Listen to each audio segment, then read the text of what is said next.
어느 하나님 말씀 고린도전서 6장 1절부터 8절의 말씀입니다. 고린도전서 6장 1절로 8절의 말씀.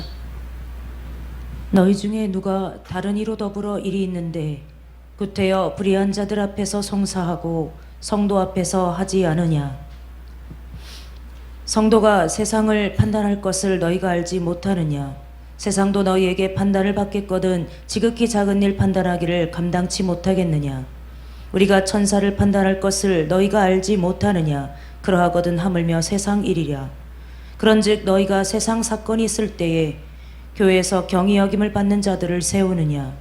내가 너희를 부끄럽게 하려 하여 이 말을 하노니 너희 가운데 그 형제가 너를 판단할 만한 죄 있는 자가 이같이 하나도 없느냐? 형제가 형제로 더불어 송사할 뿐더러 믿지 아니하는 자들 앞에서 하느냐?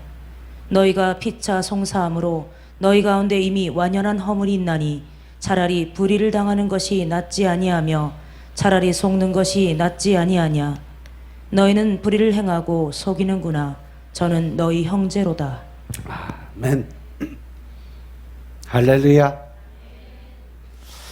우리 하나님 참 좋으신 하나님이십니다. 아멘. 이 시간도 하나님의 은혜와 평강이 여러분들과 여러분들의 가정과 직장과 사업장 그리고 여러분들의 자녀들까지 하나님의 은혜가 흐르고 넘치도록 채워지길 주의 이름으로 축원합니다. 자, 우리 따라합니다. 난 예수님 안에서 모든 사람들을 이해하고 용서하고 사랑하겠습니다. 옆 사람과 같이 인사합니다. 제가 먼저 낮아지겠습니다. 제가 먼저 섬겨드리겠습니다. 제가 먼저 사랑하겠습니다. 할렐루야. 맨날 고백은 열심히 드리는데 그지? 지난 한 주간 열심히 낮아지고 살아셨습니까?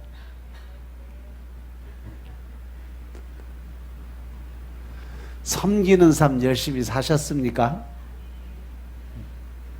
아멘 소리가 점점점 줄어드네. 이 시간도 하나님께 영광을 내드리는 귀한 시간 되시길 주의 이름으로 축원합니다.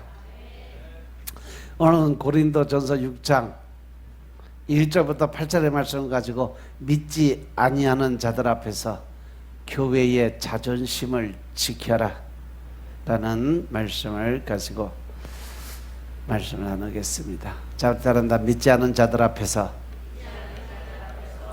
교회의 자존심을 지켜라. 믿지 아니하는 자들 앞에서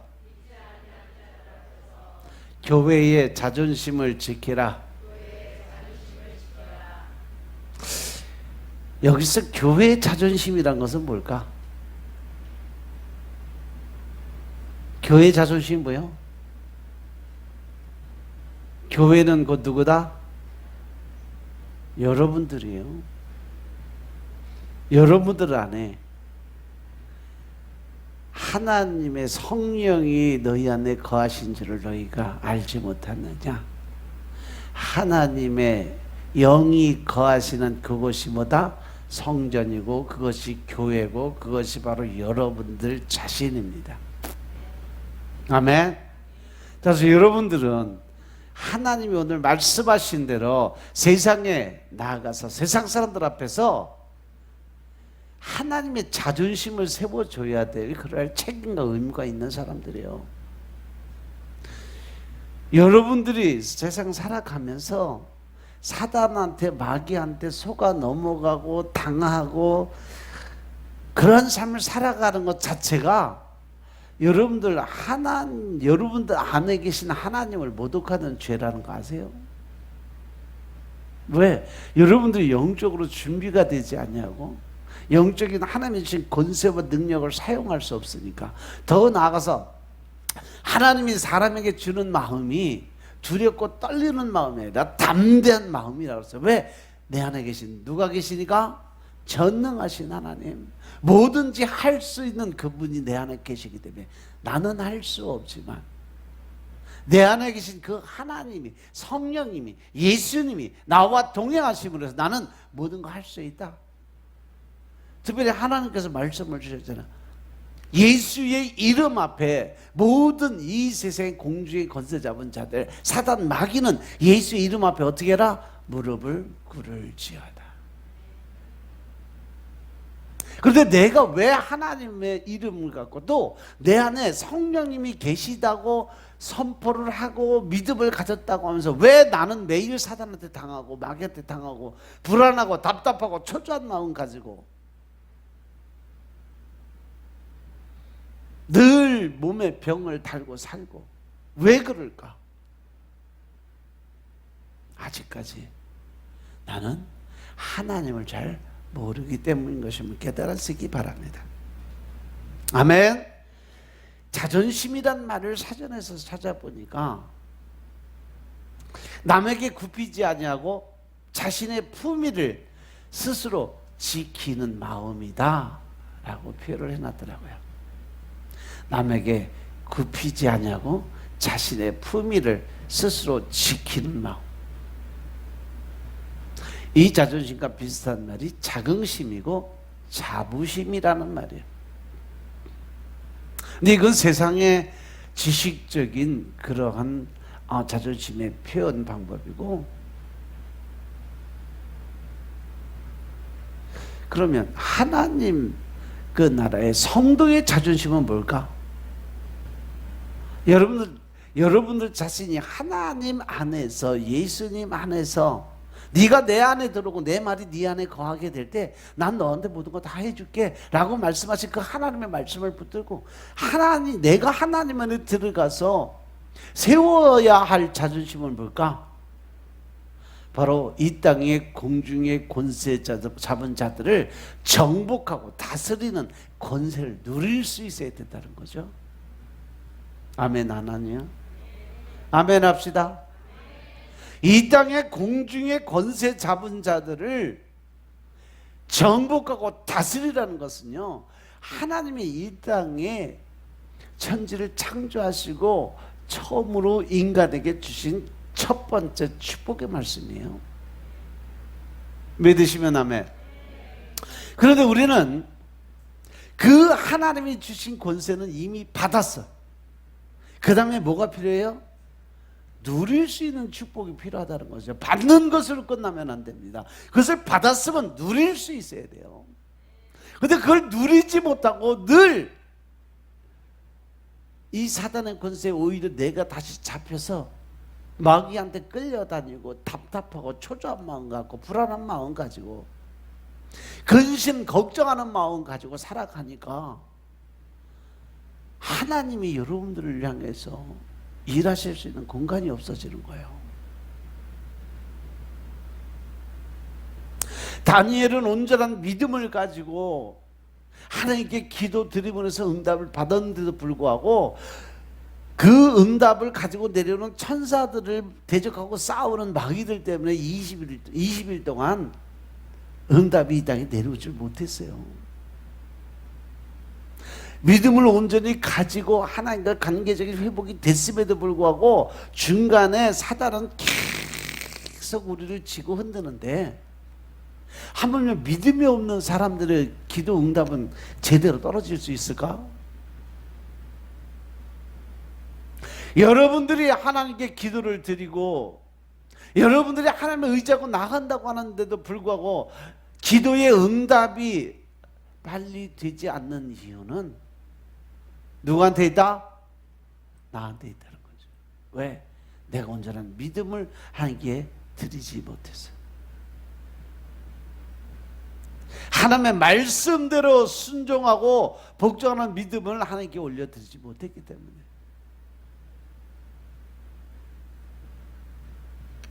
우리는 늘 이 강단에서 흘러나오는 말씀을, 저건 목사님이 누구를 위해서, 누구 때문에 저렇게 야단을 치고 있구나, 누구를 위해서 또 저런 말씀 하시는구나.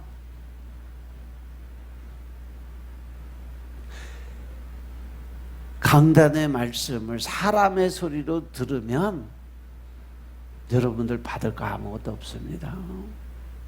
나를 위해서, 나를 바꾸기 위해서, 내게 복 주기 위해서, 하나님 내게 은혜를 내려주기 위해서, 지금 저 목사님을 통해서 내게 말씀을 주시는구나. 말씀 자체를 다 내 것으로 받아들이면 그때가 은혜가 임하는 거예요. 아멘. 그래서 우리는 하나님의 그 자존심을 세워 드릴 수 있는 믿음을 보여야 된다는 거죠. 어떤 마귀 사단도 귀신들도 우리 앞에 와서 나를 대적하게 되면 나사렛 예수의 이름으로 명하노니 떠나갈지어다. 대적의 기도를 통해서 그들을 담대하게 물리칠 수 있는 권세를 사용할 수 있고 누릴 수 있는 여러분들 삶이 되시길 주님으로 축원드립니다. 이 자존심이 너무 강하면 남에게 피해를 줘요. 자존심이 강한다는 것은 그만큼 자기 중심적 사고, 즉 자기를 옹호하고 자기를 보호하고 자기를 지키기 위한 마음이 강하다는 거예요. 그래서 그만큼 자기를 지키기 위해서 남을 헐뜯고 비판하고 판단하고 정죄하고 없는 것을 있는 것처럼 말하는 거짓말을 시키고 이러한 일들을 스스럼 없이 가감 없이 하는 거예요. 그렇다고 자존심이 없다? 그럼 사람 비굴해지잖아. 왜? 내가 없고 남들이 그냥 시키는 대로 자기 주관도 없고 줏대도 없고. 과연 우리가 하나님을 믿는 그 믿음 안에서 나에게는 자존심이 필요할까? 아니면 예수의 사랑으로 긍휼에만 갖고 사는 사람들은 자존심이 필요 없다고 생각할까? 여러분들 생각 어때요? 자존심이 필요할까요? 자존심이 필요치 않을까요? 또 꿀 먹었네. 자존심이 필요하다. 필요하지 않다.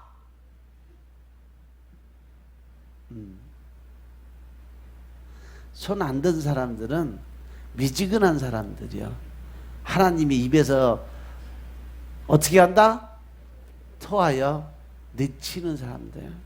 차갑지도 않고 뜨겁지도 아니고 뭔가 가부간에 결단이 있어요. 그러다 보니까 우리가 믿음의 중심을 못 잡는 거예요. 내가 확실하게 가부간에 결단을 하고 살아가야 돼요. 늘 하나님이 우리에게 요구하시는 삶은 뭐예요? 예스 아니면 노, 예 아니면 아니요. 분명히 답을 하라고 그랬어요. 그죠? 예는 예 아니면 아니요를 분명하게 말할 줄 아는 사람이 되어야 된다. 하나님이 우리에게 요구하시는 삶이에요. 저는 그래요. 하나님 말씀 안에서 하나님을 믿는 성도들은요, 반드시 하나님의 자존심을 갖고 살아야 된다. 아멘. 근데 우리 그리스도 안에 있어서 하나님이 말씀하시는 자존심이란 것은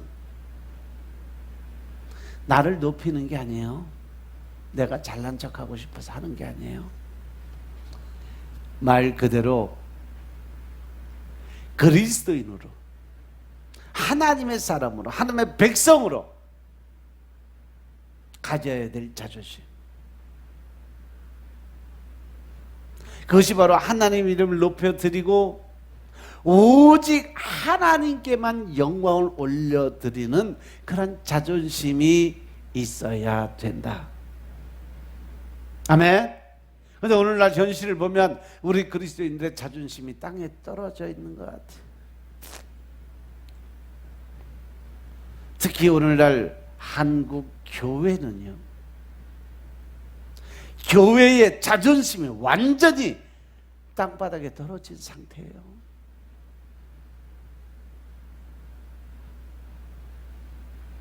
로마 가톨릭 교황이 왔다 간 후로 과거의 가톨릭에 대해서 개혁을 부르짖고 하나님의 중심, 말씀의 중심으로 들어오자고 외치던 그러한 기독교가 오히려 지금은 개혁의 대상이 되어버렸어요.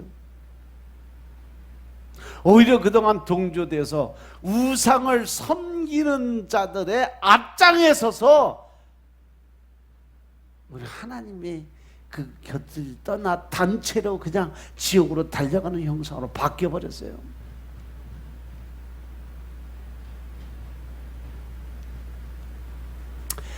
WCC라는 사단의 그 흉계에 속아서 너도 나도 앞을 다퉈서 선봉에 달려가는 그러한 모습을 볼 때 하나님의 안타까움이, 성령님의 탄식 소리가 가슴이 먹먹할 정도로 들려와요.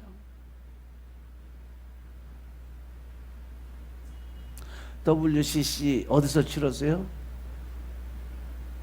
부산에서 했어요. 그 WCC 행사 치르고 나서 생전 부산 해운대 파도가 없던 곳이에요. 해일 생각도 못했던 곳이에요. 그런데 3년 내내 바다에 온갖 쓰레기를 갖다 쏟아 부었던 데가 해운대예요. 강릉 거기 생전 파도, 바람, 폭풍 거의 피해가 없던 그러한 곳이요. 근데 어느 날 갑자기 강릉에 태풍이 몰아치고 비바람이 몰아치고 엄청난 피해가 임하게 됐어. 왜? 그곳에서 바로 세계 무당협회 무당들이 바다의 신을 달래는 제사 굿을 그곳에서 지냈어요.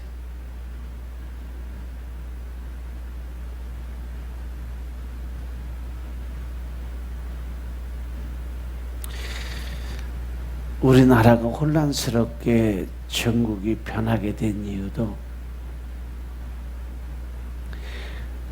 박근혜 대통령이 익산에 이스라엘 할레포드 그 공장 지역을 전체적으로 다 허락을 했어요. 그 일이 있고 난 후에 우리나라 정계가 변하기 시작을 했고, 익산에 엄청난 딱 기공식 하기 3일 전에 익산에 지진이 났어요. 엄청난 큰 지진. 생전 지진이라고는 없던 곳이. 그걸로 인해서 첫삽도 못 두고 폐기됐어요.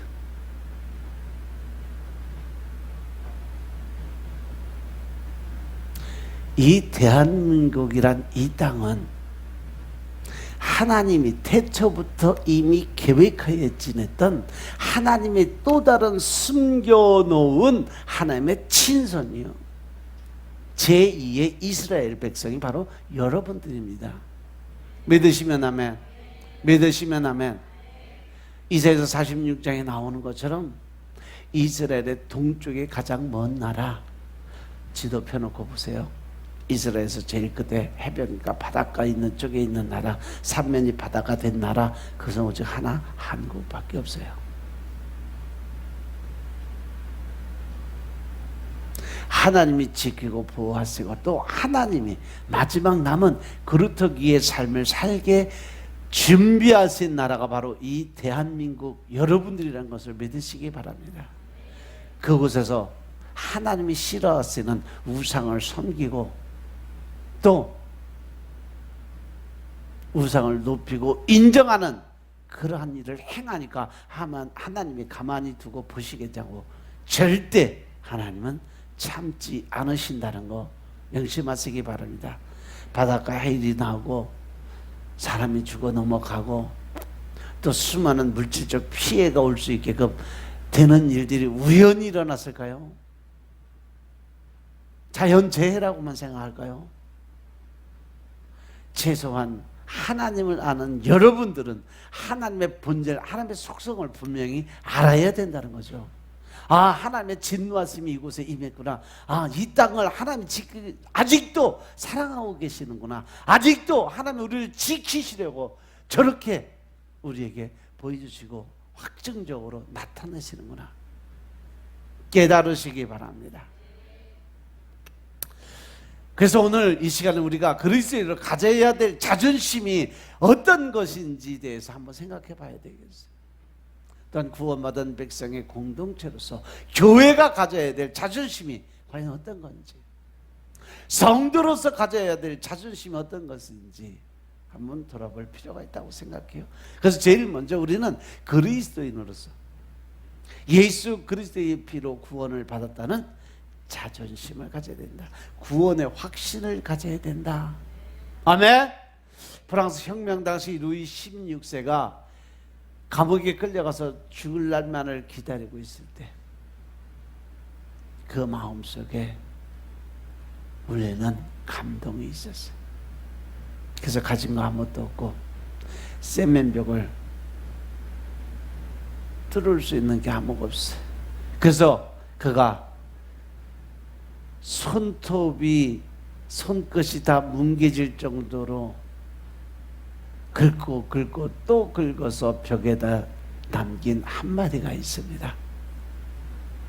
인생은 아무것도 아니다.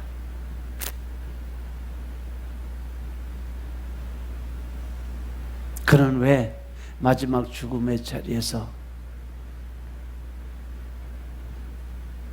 솔로몬의 잠언을 돌아보면요, 바로 그거예요. 인생은 아무것도 아니라는 거죠. 헛되니 모든 것이 헛되다. 새 것은 없고 옛 것이 새 것이고 새 것이 옛 것이 되는 것이 바로 우리가 살아가는 진정한 본질의 모습이다. 근데 보세요, 여러분들 그 좋아하는 유행들 돌아보면요, 다 옛날에 지나갔던 것들. 특히 여자들 옷은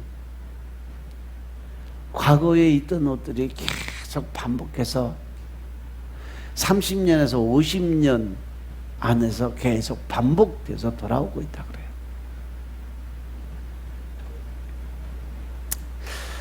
사람은 이 땅에 태어나면 반드시 죽게 돼 있어요. 그죠?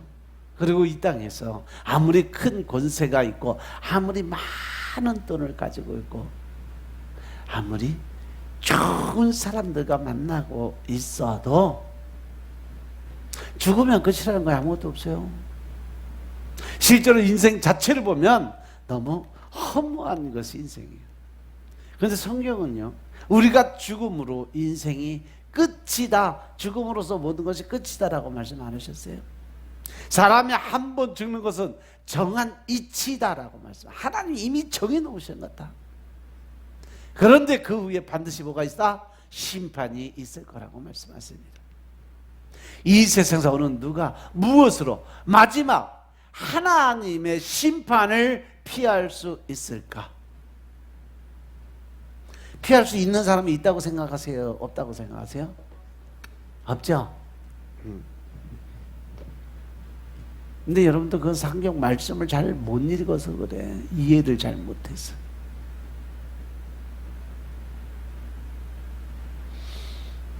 지금 안 받을 사람들이 있어요.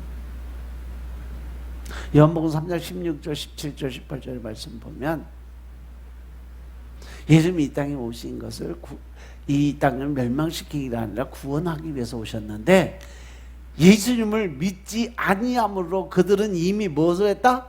심판을 받았느니라. 지옥 갈 사람들은 이미 정해놨어.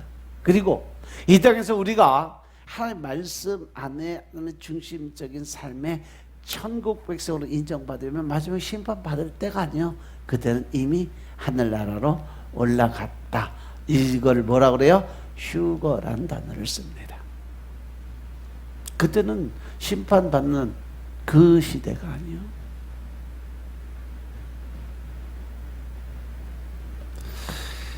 사도행전 4장 12절의 말씀 보면 다른 이로서 구원을 받을 수 없나니 천하 사람 중에 구원받을 만한 다른 이름을 우리에게 주신 일이 없음이라. 아멘.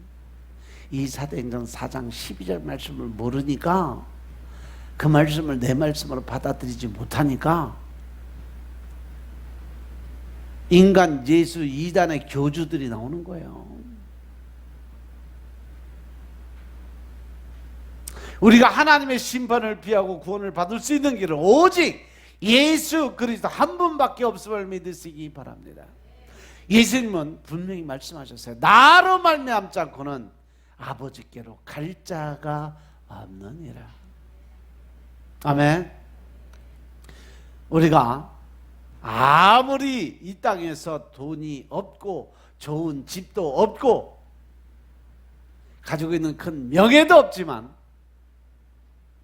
우리에게 가지고 있는 가장 큰 것이 있어요. 뭐요? 내 안엔 예수 그리스도가 계시다는 거죠.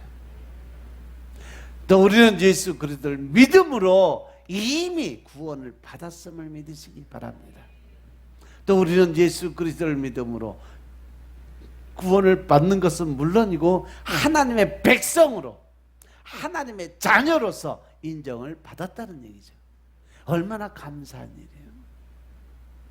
따라서 이제 우리에게는 절대 영원한 형벌로서의 심판은 있다 없다? 없다. 이래도 심판받을 마지막 때에 심판받을 사람이 없어요? 심판 안 받을 사람이 있어요. 그래서 나는 오늘 밤에 죽어도 천국 갈 수 있다는 확신적인 믿음을 갖고 살아가는 여러분들의 삶이 되시길 주님으로 축원드립니다. 그럼 오늘날 우리 교회가 가져야 할 자존심이 뭘까? 우리 교회 가운데 거룩한 사람, 인간적으로 성이라고 한 사람이 교회에 필요할까? 우리 교회 가운데 위대한 그 어떤 인간 지도자가 있어야 될까요? 아니란 거죠. 우리에게는 바로 예수 그리스도가 있다는 사실을 명심하시기 바랍니다. 우리에게는 죄와 사망의 권세를 이길 수 있는 예수 그리스도의 구원과 구속과 대속의 은혜를 주시는 보혈의 피의 능력이 있음을 믿으시기 바랍니다. 우리에게는 그리스도의 피로 말미암아 구원의 은혜가 임했음을 믿으시기 바랍니다.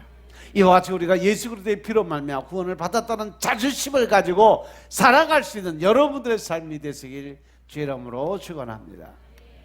두 번째, 그리스도인으로서 우리가 비록 부족하고 연약하지만 예수님께서 우리를 세상의 빛과 소금으로 불러줬다는 자존심을 세우고 살으라는 거죠.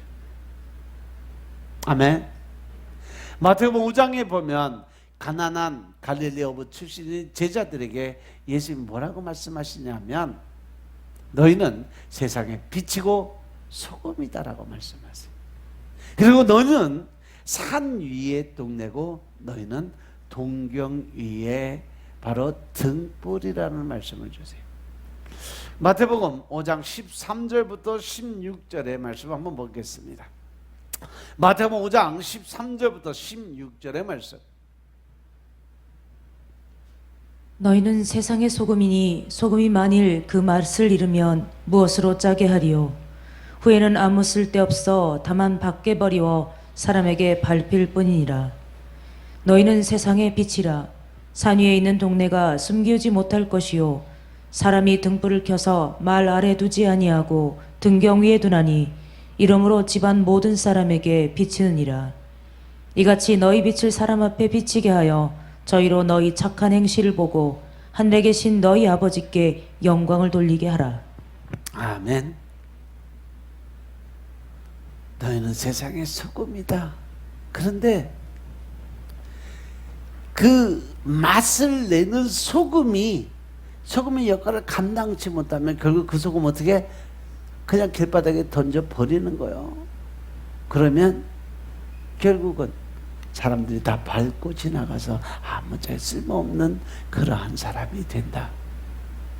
우리가 하나님 안에서, 예수님 안에서, 말씀 안에서 영적으로 살아 움직이지 못하면 소금 역할을 감당하지 못한다. 결국 너는 사단 마귀의 밥이 되고 그들의 놀림감이 되고 그들을 통해서 너는 지옥불로 달려가는 인생이 될 수밖에 없다라는 거죠. 그리고 하나님의 자녀들은요, 예수를 믿고 그 안에 은혜가 넘치고 또 영이 살아 움직이는 그 삶 속에 빛같이 빛나는, 해같이 빛나는 그 얼굴의 형태가 형성이 된다는 거죠. 그래서 믿는 사람들은요, 세상에 나가서 다른 사람이 볼 때, 아, 그 사람의 어떤 언어나 성품이나 얼굴의 형태를 보고, 아, 저 사람 예수 믿는 사람인가 보다 알 수가 있다는 거죠. 여기서 예수님은 너라고 말씀하지 않아서 너희는 이라는 복수를 썼어요. 너희는 그리스도인, 개인이 아니라 그리스도인들의 모임인 교회를 가리키고 있다라는 거죠. 교회가 세상에 빛이 되고 소금이 되고 등불이 될 자격이 있어서 이렇게 말씀하신 거 아니라는 거예요. 예수님께서 교회를 세상의 빛으로 불러주신 것은 전적인 하나님의 은혜 가운데 나왔음을 믿으시기 바랍니다. 교회가 비록 부족하고 연약함에도 불구하고 예수님께서 교회를 이 세상의 빛으로 인정을 해주셨다는 것을, 또 그렇게 살라고 명령하셨다는 것을. 그러니까 우리가 그리스도인으로 가져야 될 자존심이 어떤 거냐? 또 우리가 우리 교회가 내 자신이 가져야 될 자존심은 과연 무엇일까? 이 세상은 공중에 권세 잡은 자, 즉 어둠이, 이 영들이 세상을 지배하는 어두움의 세상이에요. 그럼 이 세상이 어둡다면 이 어두운 세상을 밝힐 빛이 어디다? 바로 교회, 여러분들 자신이라는 거죠. 그 교회가 바로 여러분들이에요. 세상이 썩었다면 그 썩음을 방지할 수 있는 소금의 역할을 할 것이 바로 교회인데, 그 교회가 바로 여러분들이라는 거죠. 교회는 산 위의 도시요. 산 위의 도시는 옛날로 말하면 왕궁이에요. 옛날의 왕궁은 전쟁 치르기 위해서 사람들이 구달이 막 몰려 올라올 때 올라오기 힘들고 찾아오기 힘들어하고 산 꼭대기에다 지어놨어요. 그래서 전쟁을 하면 항상 위에서 밑으로 내려다보고 하기 때문에 이 성은 함부로 함락이 못 되게 돼 있어요. 그러니까 오늘날로 말하면 교회는 영적인 왕궁, 즉 영적인 예루살렘 성이라는 거죠. 아멘. 이 세상은 예루살렘 성의 모습에 따라서 울고 웃는 역할을 감당하게 되어 있다라는 거예요. 따라서 예루살렘 성의 모습이 온전하면 이 땅이, 교회가 온전하게 하나님의 뜻에 순종하는 사람들이 많아지면 이 땅이 복을 받아요. 아멘. 그러나 예루살렘 성의 기초가 잘못되면, 즉 교회가 잘못된 길을 걸어가면 이 땅이 복을 받지 못한다는 거죠. 이처럼 교회는 이 세상 가운데 영적인 예루살렘, 즉 산 위의 도시라는 거죠. 이것을 다른 말로 하면 교회는 하나님의 축복의 통로다라는 거죠. 그래서 이 땅에서 교회가 자라면 하나님께서 교회를 통해서 이 땅에 복을 주시게 되어 있습니다. 그러나 영적인 예루살렘 성인 교회가 잘못되면 이 땅에 하나님의 복을 받지 못한다는 사실 명심하시기 바랍니다. 여러분들이 복을 받고 여러분들 가정이, 또 여러분들의 주위의 친척들이 이 땅, 이 나라, 이 민족이 복을 받기 위해서 준비되어야 될 사람들이 누구다? 바로 나다. 이 세상의 모든 주체는 나로부터 시작된다는 거죠. 믿으시면 아멘. 저는 중학교 2학년 때 그런 생각을 했어요. 야, 내가 이 지구에서 나 하나 없어지면 내 주위에 있는 사람들이 다 이 나만의 공간이 없어지니까 그만큼 힘들고 어려워지게 될 거야.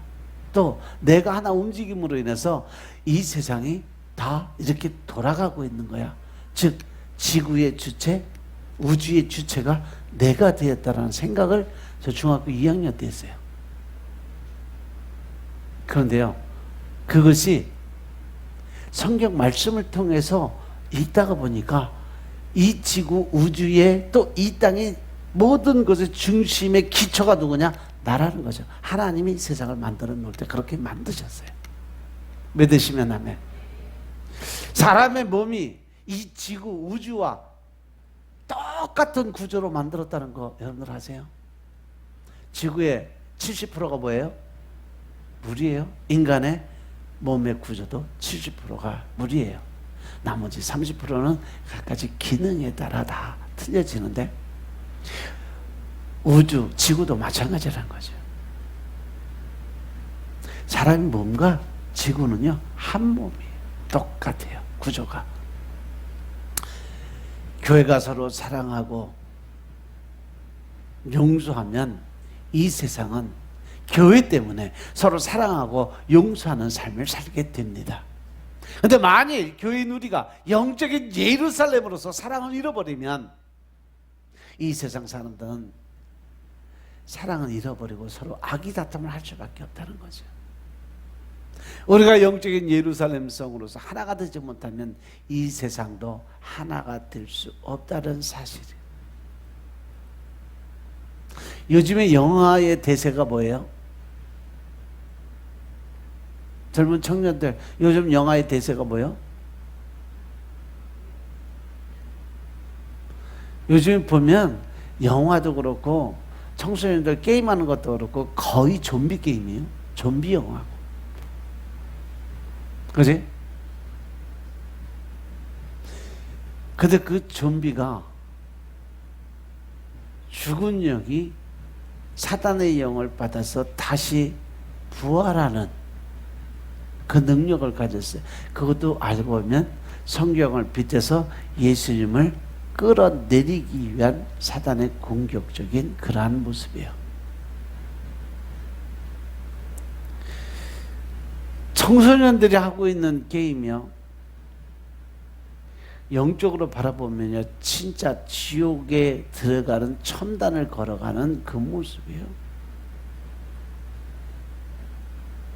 마귀 사단들이 가지고 있는 형상이나 모습 그대로 그 캐릭터들이요 이 지옥의 군사들의 캐릭터들과 똑같아요. 제가 전에도 말씀드렸는데 여러분 청소년들이 하는 게임 중에 디아블로라고, 그 디아블로가 원래 뜻이 뭐예요? 디아블로의 뜻이 마귀, 사단, 악마 이런 의미예요. 그 디아블로라는 게임이 있는데 그 마지막 완판을 딱 하고 나면 맨 마지막 끝에서 쫙 물체가 나오는데 의자에 앉은 검은 제왕이 나와요. 그 모습 형태가 바로 루시퍼의 모습이에요.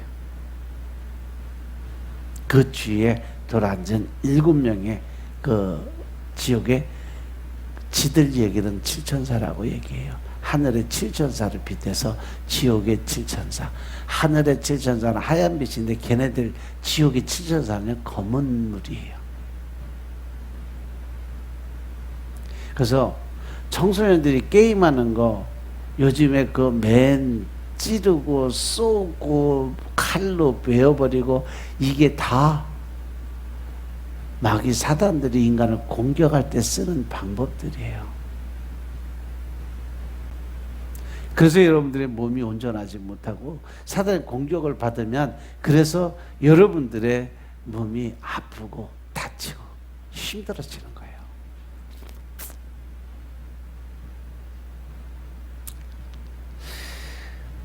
여러분들이 반드시 알아야 될 말씀이 뭐냐? 에베소서 1장 23절의 말씀이에요. 제가 가끔 묵상하는 말씀인데, 교회는 그의 몸이니 만물 안에서 만물을 충만케 하시는 이에 충만함이라. 에베소서 1장 23절. 그래서 이 교회는 그의 몸, 즉 예수 그리스도의 몸이라고 그랬어요. 이 만물은 세상을 의미하는데 세상 안에서 세상을 하나님의 축복으로 충만케 하시는 하나님의 축복이 충만하게 되는 것이 하나님의 뜻이라는 거죠. 예수님은 이 땅에 계실 때 육신의 몸을 입고 오셨어요. 그리고 이제 부활하시고 승천하셔서 하나님의 보좌 우편에 앉아 계신다고 성경에 기록이 되어 있습니다. 그런데 예수님이 이 땅의 교회를 그리스도의 몸이라고 하셨어요. 이것이 무슨 말씀이에요? 이 땅의 교회는 부활하시고 승천하신 예수님의 몸의 역할을 감당하고 있다. 그래서 이 땅의 교회는 이 땅에서 낮아지시고 섬기셨던 예수님의 모습을 이 땅에 나타내야 될 공동체의 모임이라는 거죠. 여러분들이 바로 이 땅에 살아가셨던, 이 땅에서 죽임을 당하고 부활하셨던 예수님의 모습을 여러분들이 나타내 보일 줄 알아야 된다. 우리 교회의 모습을 보고 예수님의 모습을 볼 수 있어야 된다라는 거예요. 그런데 교회를 보고 여러분들 자신을 보고 여러분들 말이나 행동, 언어에서 마귀 새끼를 바라본다면 결국 여러분들은 마귀의 형상을 갖고 살아가는 그러한 마귀의 존재라는 거죠. 그래서 제가 여러분들 늘 말씀드리는 거잖아요. 교회에선 거룩한 척, 와, 집사님, 권사님, 장로님, 와, 진짜. 그런데 교회 문 나가서 동네에 한 길 걸어가면 뒤에다 손가락질하고 저것도 교회 다니는 인간이라고, 내가 저 사람이 믿는, 저것이 믿는 예수는 절대 안 믿는다, 이런다면 내가 마귀 새끼가 된 거예요.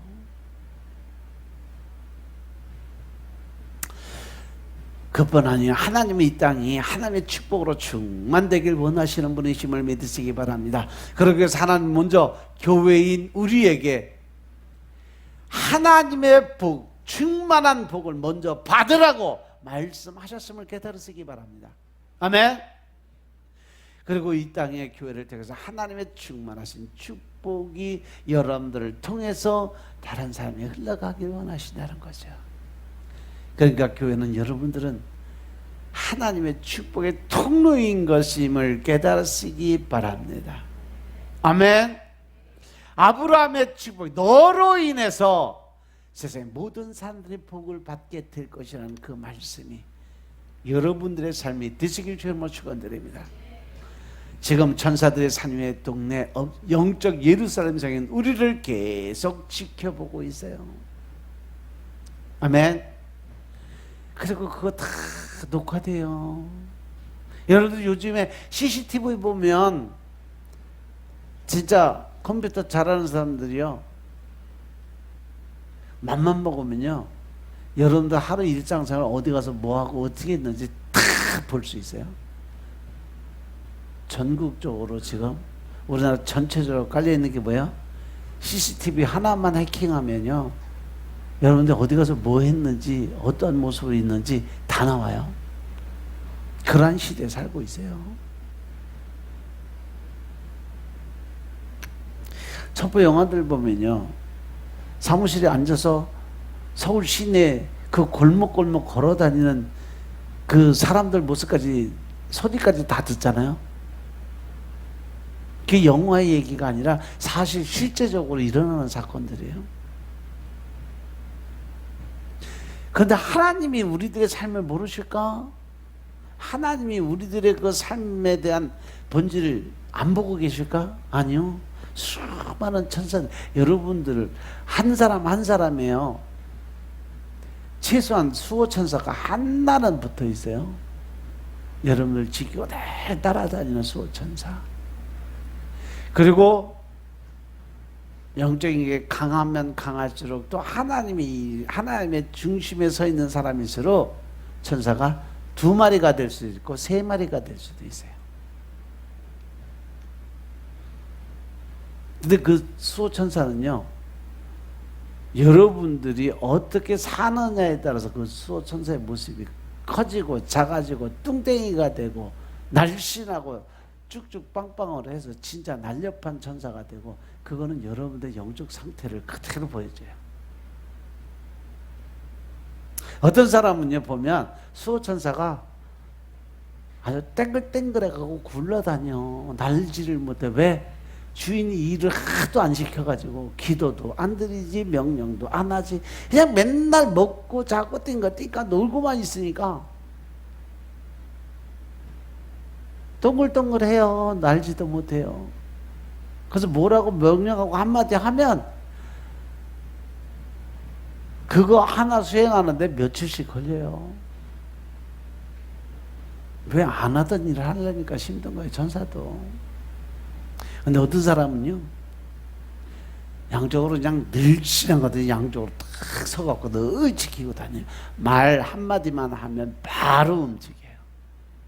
왜? 늘 기도하시며 늘 하나님과 관계가 회복이 돼 있고 그 안에서 하나님 중심적인 삶을 살아가면서 늘 하나님 뜻대로 사는 노력을 했기 때문에 하나님이 세워주신 또 여러분들 영적인 그 명령에 훈련이 되어 있는 천사들은 수호천사들은 늘 그렇게 살아요. 그래서 그 사람 딱 쳐다보면 수호천사만 보면 그 사람의 영성이 답이 나와요. 진짜 겉으로 외형적으로 그냥 믿는 척만 하는 건지 아니면 진짜 믿음 안에서 하나님을 바라보며 열심을 다해서 헌신 충성하는 사람인지 다른 거 볼 필요 없어요. 제일 먼저 딱 보면 수호천사 제일 먼저 볼 수 있어요. 나중에 한번 보세요. 재밌어요. 요한계시록에 하나님께서 수정드는 천사의 안팎에는 눈이 달려있다라고 기록이 되어 있죠. 그죠? 천사들이 이 땅의 교회들을 돌아다니면서 지키면서 그 모든 것을 하나님께 보고하고 있다는 얘기예요. 그래서 우리가 영적인 예루살렘 성에서 조금이라도 잘못하면 그것 때문에 하나님께서 이 세상에 벌을 내리신다는 거죠. 지금 왜 이 땅의 모든 사람들이 돈에 미쳐 살아갈까? 그것은 영적인 예루살렘 성인 산 위의 동네에 바로 우리가 하나님보다 돈을 더 사랑하고 있기 때문에 세상이 그렇게 변해가는 거예요. 왜 세상이 사랑이 식어진 살벌한 세상이 되었을까? 그것은 사랑의 온기를 전해야 될 우리가, 우리 교회가 사랑이 식었기 때문에 이 세상이 그렇게 변해가고 있음을 깨달으시기 바랍니다. 이 땅에 일어나는 모든 일들은 바로 하나님을 믿는 하나님의 백성인 하나님의 교회가 된 여러분들에게 분명한 책임이 있다는 사실 명심하시기 바랍니다. 지금 이 땅에 사람들이 행복하다고 느끼며 살고 있지 못하고 있는 이유가 뭘까? 그것은 예수님의 인격을 닮은 우리가 진정한 행복이 무엇인지 알지 못하고 깨닫지 못하고 보여주지 못하기 때문에 그들도 살아가는 방법을 모르는 거예요. 왜 이 세상 사람들은 물질에 대해서는 부유한데 영적인 공허하고 메마른 삶을 살고 살아가고 있을까? 그것이 바로 교회인 우리가 하나님의 충만하심으로 충만한 삶을 살고 있지 않기 때문에 그렇게 살 수밖에 없다는 사실이죠. 그래서 저는 아무리 힘이 들고 어렵더라도 하나님께서 이 교회를 세상의 빛과 소금으로 부르셨다는 자존심만을 잃어버리지 않고 살기를 주의 이름으로 축원합니다.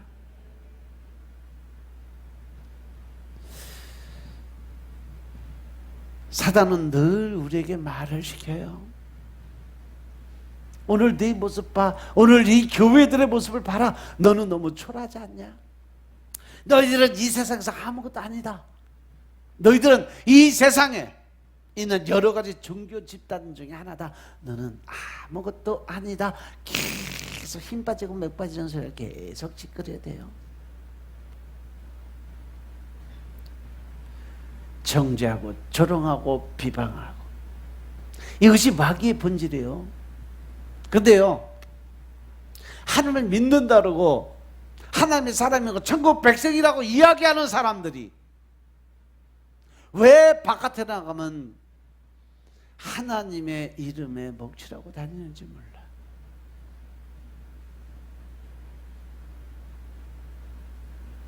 왜 사람들을 비판하고 판단하고 정죄하고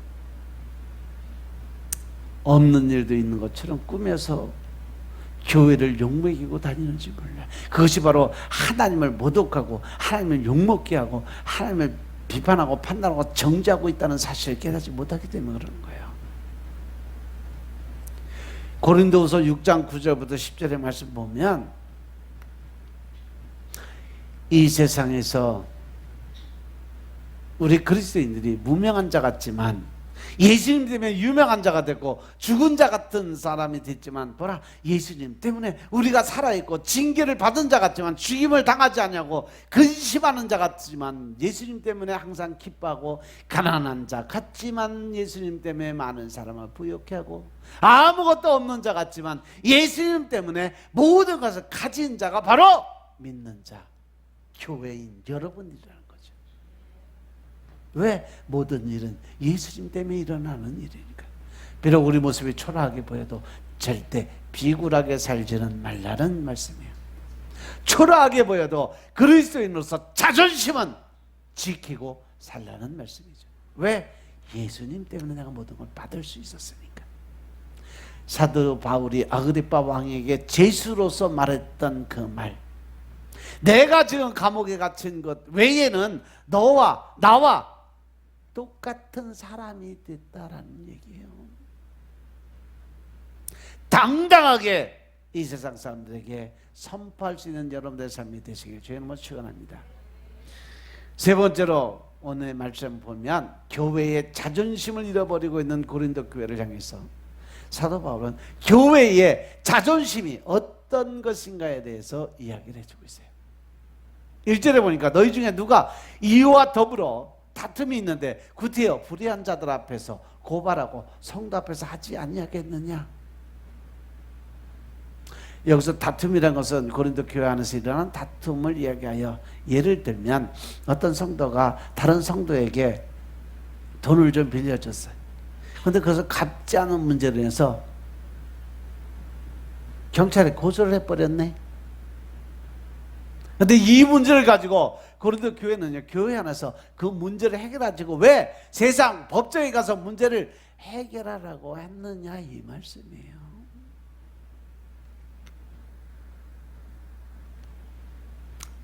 그래서 이 문제에 대해서 사도 바울이 어떻게 얘기를 해요?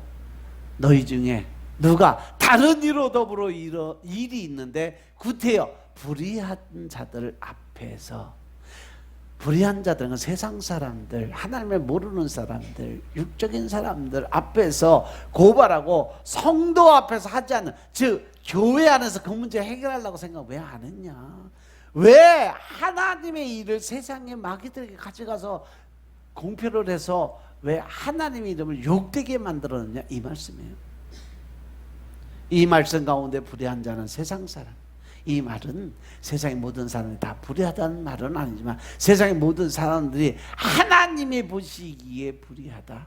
하나님을 믿지 않는 자들은 하나님의 자녀를 인정을 안 하니까. 그럼 왜 사도 바울이 성도 간에 일어난 문제로 세상 법정에서 고발하는 일이 있어야 될까? 세상 법정에서 고발하는 일이 왜 없어야 되냐? 2절을 보니까 성도가 세상을 판단할 것을 너희가 알지 못하느냐. 세상도 너희에게 판단을 받겠거든 지극히 작은 일 판단하기를 감당지 못하겠느냐. 이 말씀을 보면 성도가 세상을 판단할 것을 알지 못하냐고 말씀하세요. 하나님의 백성은 마지막 심판날에 하나님과 함께 이 세상을 심판할 자들이야. 바로 여러분들이 하나님과 함께 심판할 자리에 서 있을 사람들이라는 거죠. 그런데 우리가 마지막 심판날에만 이 세상을 심판하고 판단하는 것이 아니라는 거예요. 우리는 지금도 하나님 앞에서 이 세상에 대해서 왕 같은 제사장의 역할을 감당하는 자들이라는 거 명심하시기 바랍니다. 아멘. 옛날에 왕은 재판관의 역할을 감당했어요. 그러니까 이 세상에서 교회는 세상의 불의에 대해서 판단하고 심판할 위치에 있는 너희들이 오히려 거꾸로 가서 세상 사람들에게 심판받는 일을 자청해서 하는 이유가 뭐냐는 거죠.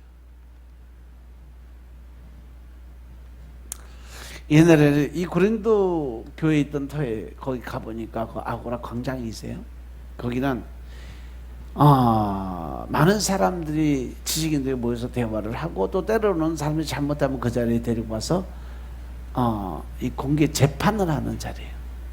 그러니까 그리스도인들 교회 안에 문제를 가지고 이 시장과 같은 광장에 모여서 세상 사람들에게 판단받는 것이 그리스도인으로서 자존심이 상하는 일이다 라고 말씀하시는 거예요.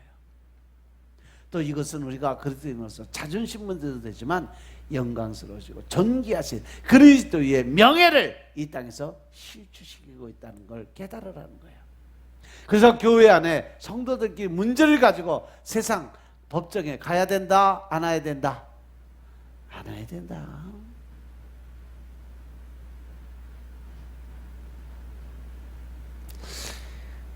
칠 절 한번 보세요.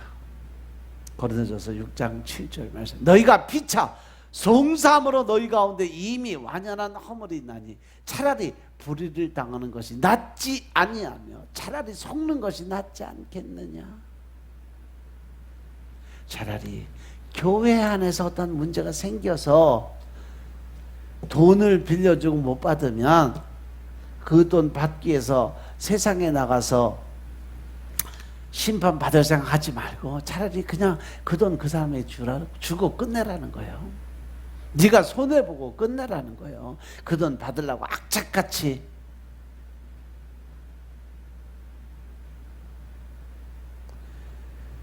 백데나리온을 탕감받은 사람이 한 데나리온 받은 사람을 그냥 추궁해서 그냥 쥐잡듯이 잡는 그러한 자리에 서지 말라는 겁니다. 오히려 교회 안에서 하나님에게서 성령님께 받은 은혜를 먼저 생각하고 감사드리라는 거예요. 특히 하나님은 너희는 세상 사람들과 같이 동해 멍에를 매지 말고 빚 보증은 어떻게 해라? 헛된 일을 쓰지 마라. 만약에 빚 보증을 쓰게 되면 그걸로 해서 너희가 묶이니까 차라리 네가 가지고 있는 돈 줄 수 있는 만큼 그냥 주고 끝내라. 보증은 절대 쓰지 말라고. 왜? 그것이 바로 얽매이는 사단의 올매에 묶이는 그러한 일이기 때문에 교회 안에서는요 절대로 돈 거래 이런 건 절대 하면 안 돼요. 그냥 돈 거래하면 그냥 그 돈은 그 사람에게 준다 생각하고 주세요. 다시 받을 생각하지 마세요. 그 사람은 그만큼 힘들으니까 어려우니까 그 돈이 필요했겠지. 하나님의 말씀처럼 너 거저 받은 거 거저 나눠줘라. 그러면 그걸 누가 채운다? 하나님이 채우세요. 흔들고 넘치도록 내가 채워주리라 약속하신 말씀 붙들고 기도 드리세요. 또 그랬다고 또 괜히 마귀 새끼한테 속아가고 또 그냥 엉뚱한 돈 펑펑 쓰다가 또 당하지 말고 늘 어떤 일을 행할 때는 먼저 기도 드리시고 하나님이 원하신 뜻대로 살아갈 수 있는 여러분들 되실 줄 축원합니다. 3절을 보니까 우리가 천사를 판단할 것을 너희가 알지 못하느냐? 그러하거든 하물며 세상 일이에요. 우리 그리스도인들이 마지막 심판날에 그리스도와 함께 범죄한 천사인 사탄을 판단하고 심판할 사람들이에요. 그러니까 이렇게 세상 천사들까지도 판단하고 심판한 자들이 어떻게 세상 사람들에게 판단을 받을 수 있겠냐고 말씀하고 있다는 거죠. 그것은 교회의 자존심의 문제라고 사도 바울이 한 번 더 강조를 합니다. 과연 우리가 어떠한 마음으로 하나님의 나라에 가게 될까? 우리가 진정으로 나의 영광이 아니라 참으로 하나님의 영광을 내 생명보다 귀하게 여기고 살아갈 수 있을까? 한번 돌아보시기 바랍니다. 우리가 진정으로 그리스도의 영광을 위해서 사는 자라면 나의 인간적인 모든 자존심이 손상돼도 교회의 자존심만, 즉 하나님의 자존심만은 지켜나갈 수 있는 준비된 내가 있을까? 한번 돌아보시기 바랍니다. 교회의 자존심이 나의 자존심보다 더 중요하고 더 크다는 거 깨달으시기 바랍니다. 그것은 이 교회가 바로 예수 그리스도의 복음으로 이 세상을 구원한 유일한 공동체이기 때문이에요. 하나님을 나타낼 수 있고 예수를 증거할 수 있는 유일한 길이 바로 내 안에 있기 때문인 것임을 깨달으시기 바랍니다. 그래서 우리가 진정한 하나님의 자녀로서 우리가 살아갈 수 있는 믿음의 군사들이 되기 위해서 우리 영들은 늘 살아 움직여야 된다는 사실 명심하시기 바랍니다. 아멘. 이번 한 주간도 여러분들이 먹든지 마시든지 무엇을 하든지 다 주님의 영광을 위해서 살아갈 수 있는 믿음의 군사들이 다 되시길 주님으로 축원드립니다. 아멘. 기도드리겠습니다. 아버지 하나님 감사드립니다. 오늘도 우리가 이 땅에서 믿지 아니하는 자들을 그들 앞에서 하나님의 자존심을 세우기 위해서 어떻게 살아야 되는가를 분명히 깨닫고 알게 하시니 감사합니다. 우리 마음속에 신령과 진정의 마음이 흐르게 넘치게 하여 주시고 또한 하나님을 깨닫는 하나님의 지혜와 지식과 총명의 영으로 채워지게 하시고 하나님의 권세와 능력 안에서 더 크게 쓰임받는 하나님의 도구로서의 삶을 사는 하나님의 구자적 역할을 감당하게 주님이 축복하옵소서. 오직 성령의 임재를 통해서 우리가 변화된 삶을 살게 하시고 나는 죽고 내 안에 계신 그리스도를 통해서 하나님의 자존심을 세워가는 하나님의 군사되게 하옵소서. 모든 말씀을 주 예수 그리스도의 이름으로 감사드리며 기도드려 싸움나이다. 아멘.